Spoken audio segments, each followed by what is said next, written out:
Tesla అతిపెద్ద సంక్షోభంలో పడుతోందా? ఒకటి, ఆశించిన డిమాండ్ లేదు టెస్లా కార్లకి. ఇప్పట్లో ప్రచారం బాగా చేసుకొచ్చారు. ఆయన వ్యాపారాల్లో పాజిటివ్ నెగిటివ్లు అయ్యే ఉంటుంటాయి అన్నమాట.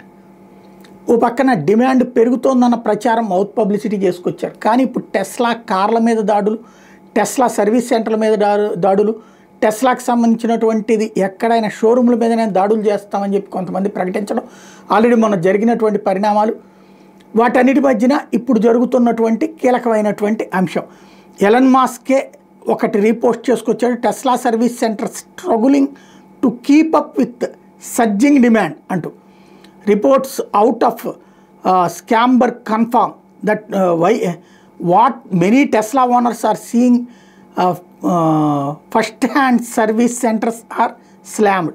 According to a Tesla employee on the ground, demand is so high they are barely keeping up. ఇది ఓ పక్కన టెస్లాకి ఇక జనాలు భయపడి కొనే పరిస్థితి లేదంటే లేదు అంటూ వాళ్ళ ఉద్యోగులు ప్రొజెక్ట్ చేసుకొస్తున్నారు. అబ్బాయి టెస్లాకి విపరీతమైన డిమాండ్ పెరిగింది, ట్రంప్ వచ్చాక ఇంకా పెరిగింది, ట్రంపే టెస్లా కొనేటప్పటికి ఇంకా పెరిగింది, దాన్ని మా వ్యతిరేక సంస్థలు తప్పుడు ప్రచారం చేస్తున్నాయి, ఆ డిమాండ్కి తగ్గటువంటి ఉత్పత్తి చేయగలిగిన స్థాయిలో మేము లేకపోతున్నాం అన్నటువంటి.